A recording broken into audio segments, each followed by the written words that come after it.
नमस्कार दोस्तों, मैं योगेश बायोलॉजी विद योगेश में आपका स्वागत करता हूं। तो चलिए, जैसा कि हम लोग फोटोसिंथेसिस के टॉपिक को कवर कर रहे हैं, आज का जो हमारा टॉपिक है वो फोटोसिंथेसिस के रिगार्डिंग जितने भी साइंटिस्ट हैं, जो साइंटिस्ट फोटोसिंथेसिस के रिगार्डिंग इतने भी एक्सपेरिमेंट किए हैं और जितने भी इन लोगों ने फोटोसिंथेसिस के बारे में जो डिस्कवरी की है, उन्हीं साइंटिस्ट के बारे में हम एक एक करके जितने भी साइंटिस्ट हैं सबको कवर करेंगे। ठीक है, यहाँ से आपको एग्ज़ाम में 1 से 2 क्वेश्चन आपको गारंटेड देखने को मिलेंगे। ठीक है, और मैं आपको ये भी बताऊंगा कि कौन से इंपॉर्टेंट साइंटिस्ट हैं और ऐसे कौन से उनके एक्सपेरिमेंट हैं जिनको हमें समझना है। ठीक है, तो चलिए, ये हमारा पर्सनल नोट्स हैं, उन्हीं से मैं आपको यहाँ पर लेक्चर डिलीवर करूँगा। तो चलिए, सबसे पहले शुरू करते हैं हम साइंटिस्ट और उनके एक्सपेरिमेंट। ठीक है, हम क्या बात कर रहे हैं, फोटोसिंथेसिस में जो भी साइंटिस्ट आए हैं फोटोसिंथेसिस के रिगार्डिंग, उन्होंने जो जो अपने थ्योरी दी या अपने जो रिगार्डिंग डिस्कवरी की है उनके बारे में बात करेंगे। तो सबसे पहले जो फोटोसिंथेसिस के रिगार्डिंग जो पहले साइंटिस्ट हैं वो है आपके जोसेफ प्रिस्टले। ठीक है, नाम याद रखिएगा। जोसेफ प्रिस्टले ने क्या किया इसके बारे में हम यहाँ देख लेते हैं। ठीक है, देखो यहाँ पे क्या लिखा हुआ है, प्लांट माइस यानी कि जो चूहा है, candle use to proof impure air to pure air. यहाँ इस बात को आप नोटिस करिए। अगर आपने एनसीईआरटी पढ़ी हो, एनसीईआरटी में साफ लाइन लिखा हुआ है, जोसेफ प्रिस्टले जो था, इस साइंटिस्ट ने एक्सपेरिमेंट में क्या किया कि एक एक्सपेरिमेंट किया था। इसने एक बेल जार लिया था, बेल जार मतलब एक कांच का एक जार लिया। उस जार के अंदर उसने पहली बार क्या किया, यहाँ पर एक कैंडल जला के रख दिया। थोड़ी देर बाद वो देखता है कि ये कैंडल क्या हो गई, बुझ गई। अब आज के समय में ये बात तो हमें मालूम है कि ये जो कैंडल है वो किसकी वजह से बुझ गई। क्यों बुझ गई? क्योंकि इस कैंडल को क्या चाहिए, ऑक्सीजन चाहिए, तभी ये क्या करेगी, जलेगी।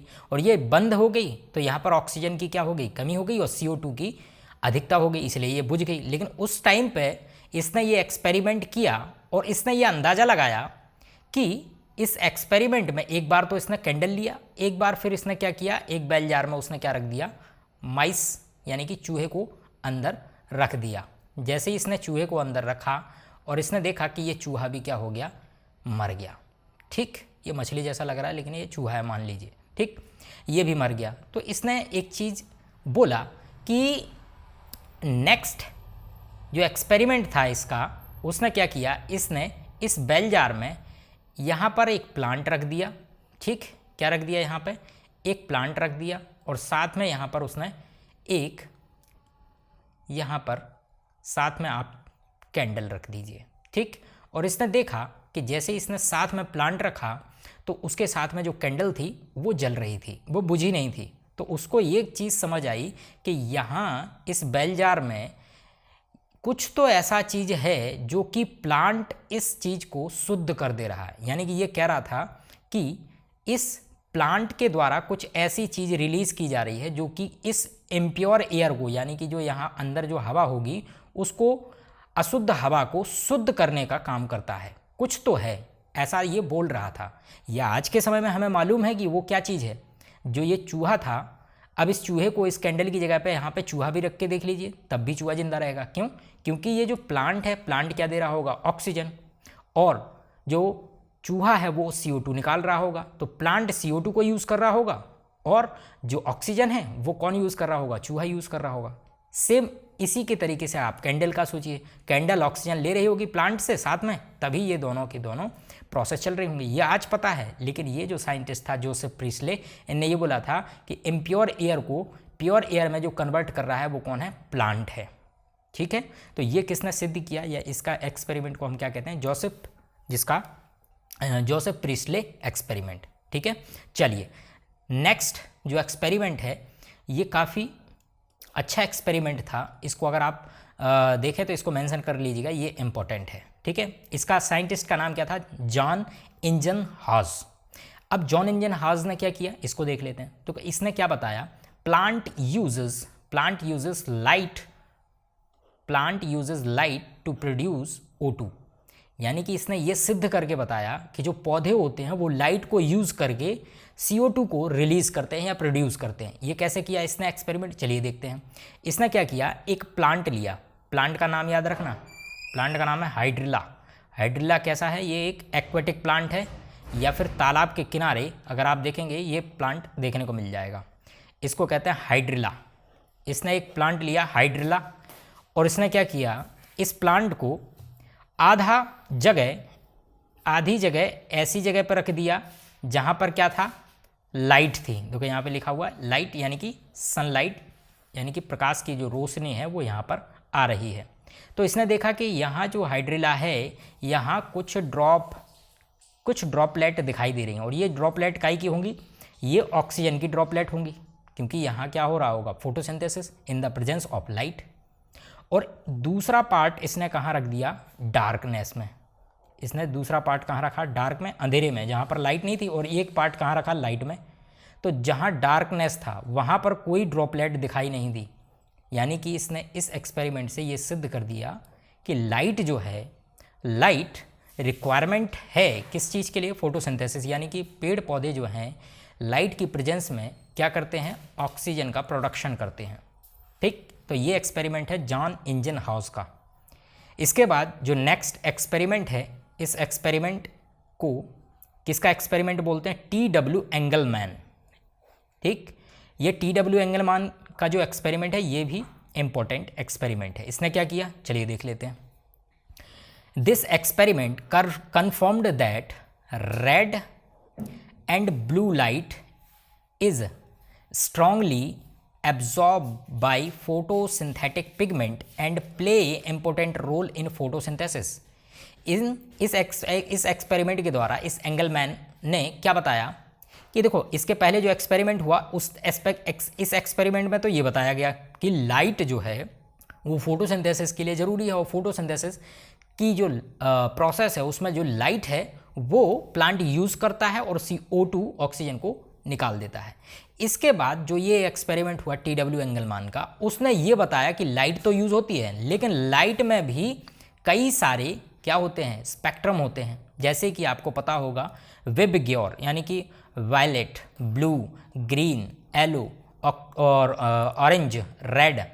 तो ये वेबग्योर का जो फिनोमेना है, यानी कि एक लाइट में जो अलग अलग स्पेक्ट्रम हैं, अलग अलग जो लाइट की जो स्पेक्ट्रम है या फिर वेवलेंथ है, तो अगर हम प्लांट को इन सारी वेवलेंथ से होके गुजारेंगे तब हमें ये देखने को मिलेगा कि जो प्लांट है वो मोस्टली फोटोसिंथेसिस के लिए एक तो रेड और दूसरी ब्लू लाइट को सबसे ज़्यादा क्या करता है, एब्जॉर्ब करता है। यानी कि सबसे ज़्यादा फोटोसिंथेसिस रेड लाइट में और ब्लू लाइट में देखने को मिलती है। और यही इसने इस एक्सपेरिमेंट के द्वारा सिद्ध करके बता दिया। ठीक है, और इसने कंफर्म कर दिया कि रेड लाइट और ब्लू लाइट में सबसे ज़्यादा फोटोसिंथेसिस होता है। यानी कि इस एक्सपेरिमेंट में हम अगर देखें तो यहाँ देखिए एक एक्सपेरिमेंट इसने क्या किया, इसने एक यहाँ इस तरीके से मान लीजिए ये कोई पट्टी है और इस पट्टी में या इस पट्टी में इसने क्या रख दिया, ये जो आपको दिख रहा है इस तरीके से, ये जो है क्या है, एक ग्रीन एल्गा है। क्या है ये, ग्रीन एल्गा। ठीक, और इस ग्रीन एल्गा का नाम है स्पाइरोगायरा या क्लेडोफोरा। ठीक है, ये क्या है, एक एल्गा है। इस प्लांट का नाम याद रखिएगा, स्पाइरोगायरा या क्लेडोफोरा NCERT में दिया हुआ है। ठीक है, NCERT में अगर आप देखेंगे क्लेडोफोरा मेंशन है। इस एल्गा को यूज़ करके इसने क्या किया, इस पे एक नीचे की तरफ इसने एक प्रिज्म का यूज़ किया। और प्रिज्म आपको पता होगा, यहाँ से जब लाइट डाली जाएगी तो इस प्रिज्म से अलग अलग वेवलेंथ की लाइट प्रोड्यूस होगी। ठीक है, जैसे कि वायलेट हो गया, ब्लू हो गया, ग्रीन हो गया और आपका ऑरेंज हो गया, रेड हो गया। इस तरीके से ये अलग अलग वेवलेंथ की लाइट यहाँ डाली जाएगी इस प्रिज्म के द्वारा। तो इसने क्या देखा, यहाँ पर इस क्लेडोफोरा के साथ में यहीं पर इसने क्या छोड़ दिए, कई सारे एरोबिक बैक्टीरिया छोड़ दिए। ठीक, और एरोबिक बैक्टीरिया यानी कि ऑक्सीजन की प्रेजेंस में जो बैक्टीरिया क्या करते हों, फोटोसिंथेसिस करते हों, यानी फोटोसिंथेटिक एरोबिक बैक्टीरिया इसने छोड़ दिए। तो इसने एक चीज़ देखा कि जहाँ पर ब्लू लाइट यानी कि ब्लू लाइट की जो वेवलेंथ थी वहाँ पर सबसे ज़्यादा बैक्टीरिया की प्रेजेंस देखने को मिली और वही अगर हम रेड लाइट की अगर वेवलेंथ में देखें तो यहाँ पर जो एरोबिक बैक्टीरिया थे उनकी संख्या ज़्यादा मिली। इसका मतलब क्या हुआ कि सबसे ज़्यादा जो फोटोसिंथेसिस हो रही है या फिर सबसे ज़्यादा फोटोसिंथेटिक रेट कहाँ कहाँ देखने को मिली, एक तो आपको ब्लू लाइट में और एक तो आपके रेड लाइट में। यही इसने अपने एक्सपेरिमेंट में बताया। ठीक है, चलिए इसके बाद नेक्स्ट साइंटिस्ट को देखते हैं। नेक्स्ट साइंटिस्ट का नाम है जूलियस वॉन सैक्स। इसने एक एक्सपेरिमेंट किया और उस एक्सपेरिमेंट ने इसने फोटोसिंथेसिस वाले चैप्टर में इसने क्या बताया, तो देखिए देखते हैं। ग्लूकोज इज फॉर्म्ड, यानी कि ग्लूकोज फॉर्म होता है, बनता है during the photosynthesis but only in green part. इसने ये बता दिया कि जो फोटोसिंथेसिस हो रही है उस प्रोसेस में जो ग्लूकोज है यानी कि जो फूड है या प्रोडक्ट है वो बन रहा है, लेकिन ये सिर्फ और सिर्फ कहाँ बनता है, ये सिर्फ और सिर्फ ग्रीन पार्ट में बनता है। यानी कि जो प्लांट है, प्लांट में जो ग्रीन पार्ट है, और उसी ग्रीन पार्ट को हम क्या कह देते हैं, हम तो कहते हैं उसको क्लोरोफिल। हम लोग किस नाम से जानते हैं, क्लोरोफिल। ये आज के समय में हम लोगों को पता है, लेकिन उस टाइम पे किसी को मालूम नहीं था कि क्लोरोफिल जैसी भी कोई चीज़ होती है। जो पौधे होते हैं, जो पत्तियाँ होती हैं, पत्तियों में जो क्लोरोफिल होते हैं और उनमें जो क्लोरोप्लास्ट होते हैं, तो ये तब पता नहीं था। लेकिन इसने सिर्फ एक नाम दिया, इसने कहा कि ग्रीन पार्ट होता है प्लांट में जिसमें स्पेशल बॉडी यानी कि ग्रीन बॉडी होती है, सिर्फ वहीं पे ही ग्लूकोज का फॉर्मेशन होता है। और ग्लूकोज का फॉर्मेशन आपको वो फॉर्मूला, वो रिएक्शन तो आपको याद है, CO2 और साथ में क्या आता है, वाटर, और इसके बाद जो रिएक्शन होती है लाइट की प्रेजेंस में क्या बनता है, C6H12O6, ये ग्लूकोज बन गया। और साथ में क्या रिलीज हो जाता है आपका O2, ऑक्सीजन। तो ये जो ग्लूकोज है इसने ये बता दिया था कि फोटोसिंथेसिस के दौरान ग्लूकोज बनता तो है, लेकिन ग्लूकोज सिर्फ और सिर्फ ग्रीन पार्ट में बनेगा। और उस ग्रीन पार्ट को इसने क्या नाम दिया, ग्रीन बॉडी और स्पेशल बॉडी। इसको याद रखिएगा, ग्रीन बॉडी स्पेशल बॉडी किसने बोला, जूलियन वॉन सैक्स ने। ठीक, इसके बाद अच्छा एक और चीज़ आपको पता होगा, जो प्लांट होता है उसमें जो ग्लूकोज देखने को मिलेगा वो किस फॉर्म में स्टोर करता है, वो स्टार्च के फॉर्म में स्टोरेज करता है। ठीक, चलिए इसके बाद जो काफ़ी ज़्यादा इम्पोर्टेंट रखता है, जिस साइंटिस्ट का नाम है कार्निलियस वॉन नील एक्सपेरिमेंट। ये बहुत ही इंपॉर्टेंट है, वेरी वेरी इंपॉर्टेंट। ठीक है, अच्छा इसने एक्सपेरिमेंट में क्या किया है इसको हम देखते हैं। इसने proved that oxygen is comes from H2O। इसने ये सिद्ध कर दिया कि यहाँ आप देखिए ये जो रिएक्शन है, इस रिएक्शन में देखना जो CO2 है और H2O है ये साथ में मिले, ठीक, और ये रिएक्शन पूरी हुई और आपको क्या मिल गया, ग्लूकोज मिल गया प्रोडक्ट के फॉर्म में और ऑक्सीजन रिलीज हो गई। तो जब इस फोटोसिंथेसिस के रिगार्डिंग जब तक कई सारी डिस्कवरी नहीं हुई थी, तब तक ये अवधारणा थी कि जो ऑक्सीजन रिलीज हो रही है प्लांट में से वो कहाँ से आ रही है, वो CO2 से आ रही है। लेकिन इस एक्सपेरिमेंट के बाद ये सिद्ध हो गया कि जो ऑक्सीजन आ रही है वो CO2 से नहीं आती, वो वाटर से आती है।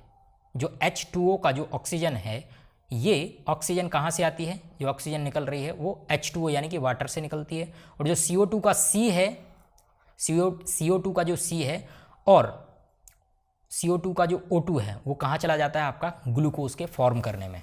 ठीक है, ये कैसे सिद्ध किया इसने, चलिए देखते हैं।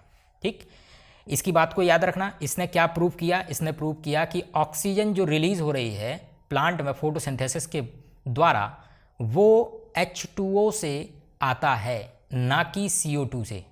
ये इसने सिद्ध किया।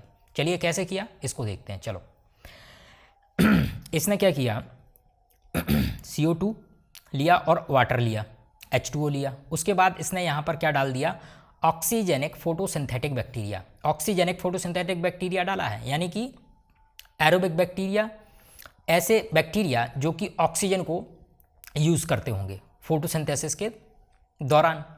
तो यहाँ पर इसने देखा कि ऑक्सीजन रिलीज हो रही है, ठीक बात है, कोई बात नहीं। इसके बाद इसने फिर एक ऐसे बैक्टीरिया का यूज़ किया जो कि एनॉक्सीजेनिक फोटोसिंथेटिक बैक्टीरिया थे। एनॉक्सीजेनिक मतलब बिना किसी ऑक्सीजन की प्रेजेंस में फोटोसिंथेसिस करने वाले बैक्टीरिया। जैसे कि अगर आपको बता दूं, कभी अगर पूछ ले तो याद रखिएगा, पर्पल सल्फर बैक्टीरिया। इसने यहाँ पर कौन से बैक्टीरिया को यूज़ किया, पर्पल सल्फर बैक्टीरिया का यूज़ किया। और इसने यहाँ पर आप देखेंगे CO2 को लिया और यहाँ पर H2S को लिया, क्योंकि जो पर्पल सल्फर बैक्टीरिया होते हैं वो H2S को यूज़ करते हैं एज अ एनर्जी सोर्स, ठीक है, वो वाटर को यूज़ नहीं करते। तो यहाँ पर उसने क्या देखा, जब उसने इस वाटर की जगह पे H2S यूज़ किया तो यहाँ पर ऑक्सीजन की जगह पर क्या रिलीज होते हुए दिखा, सल्फर रिलीज होते हुए दिखा। तो इसका मतलब क्या हुआ, इस H2S में जो सल्फर रिलीज हुआ है वो इस H2S से आया, तो यहाँ पर जो H2O है तो यहीं से ऑक्सीजन कहाँ आया होगा, यहाँ बाहर रिलीज हुआ होगा। तो इस एक्सपेरिमेंट से ये सिद्ध होता है कि जो CO2 है वो CO2 is comes from H2O but not comes from CO2, ठीक है। चलिए इसके बाद जो नेक्स्ट एक्सपेरिमेंट है ये उतना इंपॉर्टेंट नहीं है, ये आपने छोटी छोटी जो क्लासें होती है उसमें आपने देखा होगा। इस एक्सपेरिमेंट का नाम है डी स्टार्च एक्सपेरिमेंट। इस एक्सपेरिमेंट में क्या देखने को मिला, चलिए पढ़ लेते हैं। इसने क्या बताया, their leaf covered by foil is gives negative starch test, ठीक।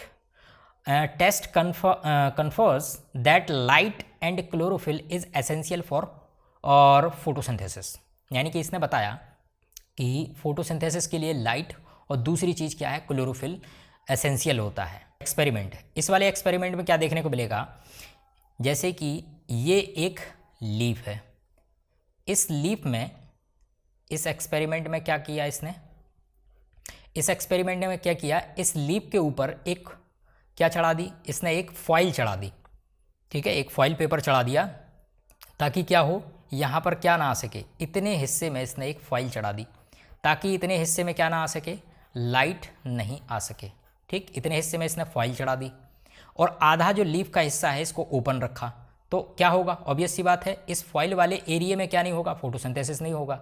तो इस फॉइल जहाँ पर लगी हुई है इस ब्लैक रीजन में आप देखिएगा, तो यहाँ पर क्या नहीं होगा, फोटोसिंथेसिस नहीं होगा, और फोटोसिंथेसिस नहीं होगा तो यहाँ पर क्या नहीं बनेगा, स्टार्च नहीं बनेगा, ग्लूकोज नहीं बनेगा। तो इतने हिस्से में क्या देखने को मिलेगा आपको, डी स्टार्च, यानी कि नेगेटिव स्टार्च, ठीक है। यहाँ पर जो टेस्ट का नाम है वो है डी स्टार्च। डी स्टार्च का मतलब क्या हुआ, स्टार्च की अब्सेंस, यानी कि यहाँ पर क्या होगा, स्टार्च क्या होगा, अब्सेंट होगा।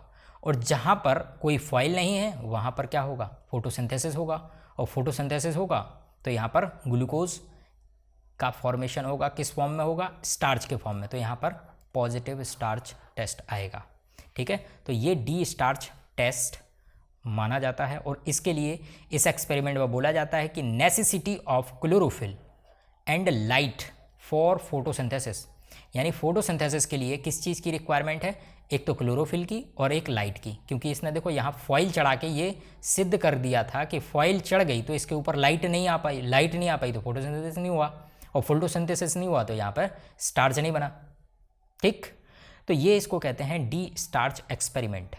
इसके बाद फिर हम बात करते हैं जिसको मोल्स हाफ लीफ एक्सपेरिमेंट। ये दोनों एक्सपेरिमेंट लगभग एक जैसे हैं, बस इसमें क्या किया था इसने, इस एक्सपेरिमेंट को भी बना के बता देता हूँ। ये एक लीफ है, इसने इस लीफ के ऊपर क्या किया, इस लीफ के ऊपर एक परखनली ली और उस परखनली को इस तरीके से चढ़ा दिया, और इस परखनली में इसने क्या डाल दिया, KOH, पोटेशियम हाइड्रोक्साइड। ये क्या करता है, यहाँ की CO2 जितनी भी होगी वो सारी CO2 को एब्जॉर्ब कर लेगा, कौन, KOH। यानी कि इस परखनली के अंदर जो लीफ का पार्ट है यहाँ पर क्या नहीं मिल पाएगा, CO2 नहीं मिल पाएगा, और इस वाले हिस्से में जैसे CO2 नहीं पहुँचेगा तो यहाँ पर फोटोसिंथेसिस नहीं होगी, ठीक है। और फोटोसिंथेसिस नहीं होगी तो यहाँ पर आपको क्या देखने को मिलेगा, यहाँ पर CO2 नहीं आ पाई, और जो आपका रीजन लीफ का ओपन है तो यहाँ पर CO2 मिलेगा, यहाँ पर CO2 नहीं मिलेगा और यहाँ पर CO2 मिलेगा, क्योंकि वहाँ पर CO2 कहाँ एब्जॉर्ब हो जा रहा होगा, KOH में। इसीलिए उस रीजन में क्या नहीं बनेगा, फोटोसिंथेसिस होगा नहीं, फूड बनेगा नहीं। तो इससे पता लग जाएगा कि यहाँ पर CO2 की रिक्वायरमेंट है, यानी कि CO2 is essential for the photosynthesis. तो इस एक्सपेरिमेंट से ये प्रूफ हो गया कि CO2 एसेंशियल है, किस चीज़ के लिए, फोटोसिंथेसिस के लिए, ठीक है। चलिए इसके बाद हम बात करते हैं जो लास्ट एक्सपेरिमेंट है। इस लास्ट एक्सपेरिमेंट का नाम है Emerson enhancement effect. Emerson enhancement इस इफेक्ट में क्या किया इन्होंने, तो चलिए देखते हैं। इसने वर्क किया, यानी इसने ये एक्सपेरिमेंट किया था क्लोरेला पे। ठीक, चलिए इसने क्या किया, चलो देखते हैं। यहाँ पर एक चार्ट बना दिया गया है, इस ग्राफ को देखिएगा, स्टैटिक्स का एक ग्राफ बना दिया। इसने यहाँ पर क्या लिख दिया, फोटोसिंथेटिक रेट, यानी कि फोटोसिंथेसिस रेट यहाँ पर मेंशन कर दिया। ठीक, यानी कि इस साइड जैसे ऊपर जाओगे फोटोसिंथेसिस बढ़ेगी, नीचे जाओगे घटेगी। और नीचे इसने क्या लिख दिया, लाइट की वेवलेंथ लिखी हुई है। तो यहाँ पर देखो, रेड लाइट जब डालते हैं पौधे में या प्लांट में, तब फोटोसिंथेटिक जो रेट है वो इतनी बढ़ जाती है, यहाँ तक बढ़ जाती है। और जैसे ही फार रेड लाइट को डालते हैं, यानी कि इस रेड लाइट से थोड़ा सा और ज़्यादा वेवलेंथ की लाइट रेड, तो यहाँ पर जो ग्राफ आएगा वो इससे थोड़ा सा कैसा आएगा, थोड़ा सा और ऊपर आ जाएगा। जैसे ही इसने दोनों both red and far red light को यहाँ पर डाला, तो इसने एक अचानक से इतना इंक्रीजमेंट देखने को मिला कि ये इतना ज़्यादा फोटोसिंथेसिस रेट जो है वो बढ़ गया, जो कि इन दोनों के इंडिविजुअल से भी कई ज़्यादा था। यानी कि फोटोसिंथेसिस जो रेट, फोटोसिंथेटिक जो रेट है वो जब हम रेड लाइट और फार रेड लाइट को दोनों को एक साथ डालते हैं तो हमें काफ़ी ज़्यादा फोटोसिंथेसिस देखने को मिलता है। तो यहाँ पर देखो, increase of photosynthetic rate when both wavelength used. ठीक है, तो चलिए यहाँ पर देख लेते हैं एक बार। यहाँ पर क्या लिखा हुआ, बोथ लाइट साइमल्टेनियसली, मतलब एक साथ दोनों लाइट को डालेंगे तो देन रेट ऑफ फोटोसिंथेसिस या photosynthetic rate was greater than sum of individual rate, यानी कि किसी एक के मुकाबले इन दोनों को जब साथ में गुजारा जाता है तो बहुत ज़्यादा फोटोसिंथेसिस देखने को मिल जाता है। ठीक है, और this experiment confirm that plant contains two different types of pigment, यानी कि प्लांट के पास डिफरेंट तरह के पिगमेंट पाए जाते हैं। जैसे कि अभी आगे जो लेक्चर हम लेंगे उस लेक्चर में आपको कई सारे क्लोरोफिल, कैरोटीनॉइड, जेंथोफिल, इस तरह के जितने भी फोटोसिंथेटिक पिगमेंट हैं उन पिगमेंट के बारे में बात करेंगे। उन पिगमेंट के द्वारा कौन सी वेवलेंथ को एब्जॉर्ब किया जाता है उसके बारे में भी डिस्कस करेंगे। ठीक है, तो इसी तरीके से अगर आप लेक्चर चाहते हैं तो लाइक करें, सब्सक्राइब करें और ज़्यादा से ज़्यादा शेयर करें। धन्यवाद।